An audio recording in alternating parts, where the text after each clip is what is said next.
Welcome back to Close to Broke. You may be asking yourself, Kieran, where are you? I'm at the gas station. I was here like a couple episodes ago. What is the price of gasoline currently in the state of California? Well, it's too goddamn much. $6.13 is what I had to pay today. What the hell's going on, man? I gotta get out of this freaking horrible state. Anyways, you guys are here for some poker. We're gonna go do that. I'll be heading over to the bike shortly. There's a couple of games of 5-10 going. It's the middle of the week. Don't expect too much, but you never know at these places. Some of the best games happen on the weirdest days. Just gotta get lucky, I guess. I appreciate you guys always for supporting the videos. The support has been consistent, and I'm very grateful for that. If you guys are new to this whole thing, make sure to click the subscribe button and click the like button if you haven't already done so. And lastly, if you guys ever want to play with me on the virtual felt, you guys are more than welcome to. Click the link at the top of the description. Play there every single day. It's the only way that I can pass time, it feels like. That's enough of that. Let's get over to the bike now and hop in and play some poker.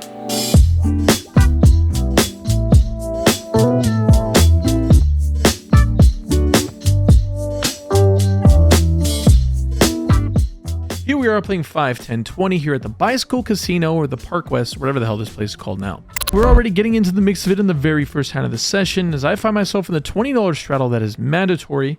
Under the gun raises to 60 buckaroonies. Button calls and I call.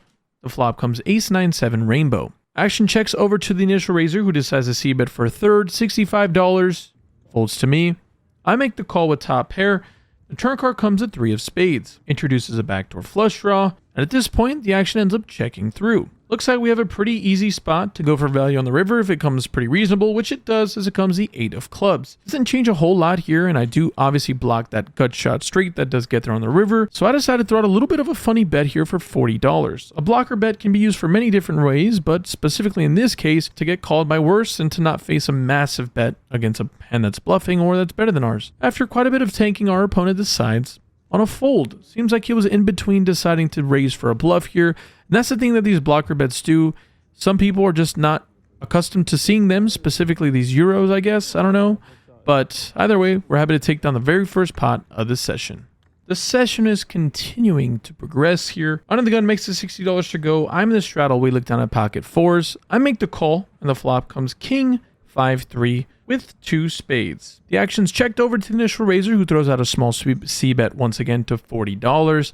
I think that this is a pretty cool hand to just call with. It's obviously a pretty dry board texture besides the flush draw. The turn card comes a 6 of hearts, which is, again, I think a little better for my range than my opponent's range. I'm going to have all the 6-5 here, all the random straight draws that come in, so I decided to throw out a bet for $140. My opponent is deep into the tank before eventually deciding on the call. Going off to a river card that comes the ace of clubs here. Not a great card. I think it's not a good card to bluff at either. I think my opponent can definitely have a hand as strong as aces here, believe it or not, as well as a hand like ace-5 or ace-3 suited. And I think with all that being said, I don't think my opponent's going to be folding or in much of a mood to fold. I think most of his range is going to be erring to the side of value, or at least better value than pocket fours.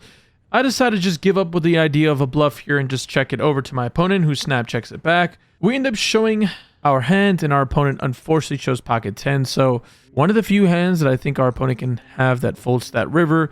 Just unlucky that I couldn't pull the trigger. Either way, moving along. This next hand, late position makes the $60 to go.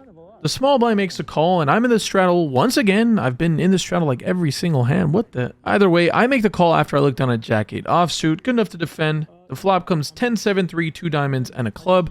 I do in fact have a diamond. I do in fact have an over, and I also have a gut shot. The action checked over to the initial raiser. I think I'm pretty set on using this as a really nice hand to just bluff raise with. And the turn card after he checks comes a beautiful jack. This is great for many reasons. Specifically, I have top pair. With the action checked over to me, I decided to throw out a value bet of $65. We do block the straight that is obvious in the way there, and moreover, we can still get a ton of value from flush draw combinations as well as a bunch of other random holdings like middling pairs. Both opponents make the call, which is a little worrisome, and even more so when the river comes a 5 of diamonds. With the action checked over to me, I think this would be way too thin to go for value here, so I end up just checking it as well, looking to pick up a bluff if I need to. The initial raiser thinks about it for a moment before deciding on a check back. He puts his hand in the folding motion and I show my hand, which is in fact good. Looks like we're doing pretty well to start off the session. A little bit of this, a little bit of that, but pots are going in my way and I'm not going to complain about it. In this next hand, the button decides to open to $60. I'm in the small blind with ace-10 offsuit. I think if I was playing as optimal as possible, I'd be 3-betting this spot. But considering I'm only 100 blinds effective, I think I'm playing a little more cautious here. I end up just making the call here, which does now invite the straddle player, who's a very strong pro, to make the call as well. We're going off to a flop that comes ace, queen, 3, monotone. I don't have a spade, which is meh, but we do have top pair. The action checks over to the initial raiser, who bets about half pot here. $80 to go. I make the call, straddler folds, the turn card comes a 5 of hearts. Doesn't change much to the board texture, and when I decide to check it over to my opponent, he pretty quickly checks back, and I'm actually looking to go for value on a river card, but unfortunately it comes a queen of hearts. I say unfortunately because I think our opponent can definitely have a queen here, or at least can rep a queen. So at this point, I'm pretty set on making a check here, and just picking off all random bluffs here. It's kind of good, it's kind of bad, but specifically, I think our opponent can have a hand like king-queen with the king of spades or something like that, or a hand like queen jack, and obviously I'd hate to value in myself and bet and get called. I'd rather just allow my opponent to bluff if they have a missed flush draw. I check it over to him, and he ends up checking it back. So when that's the case, we're almost always going to win, which in fact we do win. Like I said, a little bit unfortunate there. Any other river that isn't a spade, I'm pretty happy to see bet, or at least value bet, excuse me, and our opponent is probably going to have to consider calling. When he checks back, he has some showdown value, so either way, thinks there was a lot of that could have gone better in that hand, but either way, we're taking the chips into our stack. A couple of really important things that I thought I would let you guys know briefly. If you guys are at all interested in seeing my life outside of poker, want to get a little more laid back environment, we've actually been making a podcast. You can find the podcast at every single place you'd find podcasts at. Apple Music, Spotify. But if you'd like to see the video version, it's actually on YouTube. The links for all of that will be in the description. It'll be titled The Close to Broke Podcast. So if you guys are interested, and I hope you guys would do me the favor and the solid by going over, subscribing, and liking on our very first episode. Otherwise, if you guys are interested in playing live cash games, at the bike they host, or specifically me, I'm hosting a private cash game or an organized cash game in the private room. It's called the Legends Room of Poker. If you guys are interested, it's 5-5-10 or 2-5-10. It's 500 to 2K max. The only way you can get in is by DMing me on Instagram at close to broke. Again, just send me over a DM if you guys are good for the game, fun to be around, a good environment. I'll be vlogging all of these sessions, of course, trying to make poker a little more fun. So yeah, let me know if you're interested. Otherwise, let's get back into today's episode. Small blind decides to limp in this next hand. The big blind decides to isolate to $75, and we look down at 9-7 of spades. A suited one gapper, man, you cannot ask me to dance quick enough. This is my tango partner. I make the call here. The small blind folds in position, which is outstanding. I'm going to a flop that comes 10-5-3 with 2 hearts and a spade. This is actually, at first sight, a really bad flop, but in reality, this is a good flop for my specific range. What I'll be calling with and defending against him will be significantly better on this board texture than his, especially when he decides to check it over to me. I decided to take over the aggression in the hand by betting in position, obviously is easier, for $60. He decides to make the call. The turn card comes a 4 of hearts. At first, I was a little disappointed, but then I realized that I have a suited hand, which means I'd just as often be playing 9-7 of hearts. And moreover, I think my opponent is obviously going to continue aggression if he flopped himself some combination of a flush draw. So when he checks over to me, after a little bit of thinking, I end up throwing out another bet here. A double barrel with 9 high and a dream. We do have a gut shot if it has to come down to it. I bet $160. Our opponent thinks about it for a while, looks like he's sniffing, and he smells something that's just smelling kind of rank or out of sorts. But luckily for us, he ends up making the fold. Things are going pretty well for us. Feels like we're playing pretty reasonable. Things are going in our way, and happy to take this pot down. In this very next hand, early position makes it $60 to go. I call here from middle position. The straddler calls as well. We have a beautiful queen 9 of clubs here, off to a flop that's pretty reasonable as it comes queen 8-7, monotone all hearts. Flopping top pair, a backdoor draw here. Not too bad. It sucks that I don't have a heart.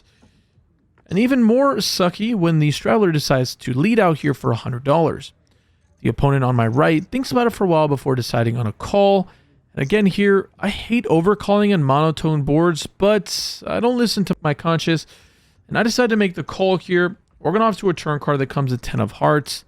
I got that backdoor straight draw, but not in the way I wanted to see it.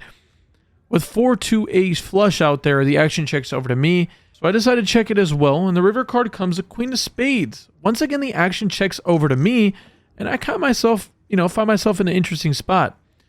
I don't think people ever significantly often enough thin value bet spots like this. I have top trips, or I have trips, the top ones specifically. Not that there's any other ones, but just in case some of my opponents have some kind of random queen jack or king 10 kind of stuff with just a random heart, I think it'd probably be best to just play this simple and check it back. I show my hand, and somehow the opponent to my right has better. And not by way of a flush, but by way of a better queen. He shows ace queen, so pretty happy I didn't go for a thin value bet. Again, I don't hate it. I think it's a pretty interesting idea. I actually don't even mind turning my hand into a bluff because I block boats here, obviously. But either way, just an interesting spot. Food for thought. It's not a bad idea. Alrighty. Everything has culminated to this point of the session. We've been waiting. We've been patient. And although we've been in a little bit of a downswing lately, this seems to be the answer to all that we've been asking for. Early position makes it $60. I'm also in early position. I look down at pocket Kirons. Pocket kings, they've never failed me before. We decided 3-bet to a larger sizing, going 4x to $240. I don't love a really large sizing ever, but considering I'm in such early position against another early position player, I've got to de-incentivize the opponents behind me for making a weird call or weird plays at the pot. Anyways, it ends up folding back to the opponent who goes deep into the tank. We're loving the sight of this, hoping that he decides to stick it in or whatever he does. We know what we're doing. After quite a bit of tanking, he ends up deciding on doing something that I wasn't really prepared for. Throws in the old 4-ball to $850. Wait. I'm not in the business of folding here. I don't want to pretend like that's the case, but this is a freaking massive 4-bet. I get that he's out of position, but even against my massive 3-bet, this is kind of bananas.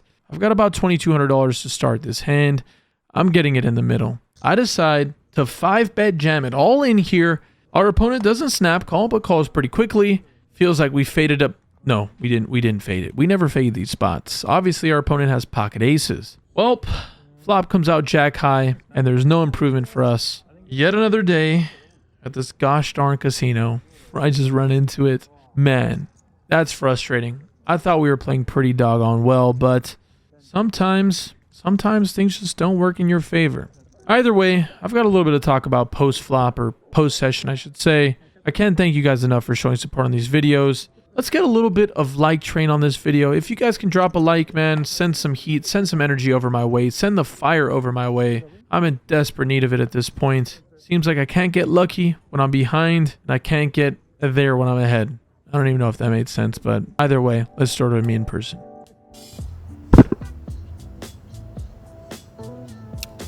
Yep, the run bad continues. We played pretty freaking decent today. Doesn't matter how good you play, variance does exist in poker, and we just found a way to run into it again. So don't want to make this depressing. I'm obviously frustrated, and I'm frustrated because definitely went through a stretch of playing pretty bad. Now I feel like I'm playing my, B- game, but even that should be good enough to be, winning in these games. And yeah, today just absolutely fading landmines, doing a great job of playing. But unfortunately, things don't pan out because, again, variance is a thing. It's just unfortunate when you run kings into aces for like a $4,500 5K pot. So when you're running bad, it's probably just good to just call it quits. So lose 1980 exactly. I'm out. That's good enough for me. Hope you guys have a lovely day. Happy Saturday. More importantly, guys, run good at the tables. Deuces.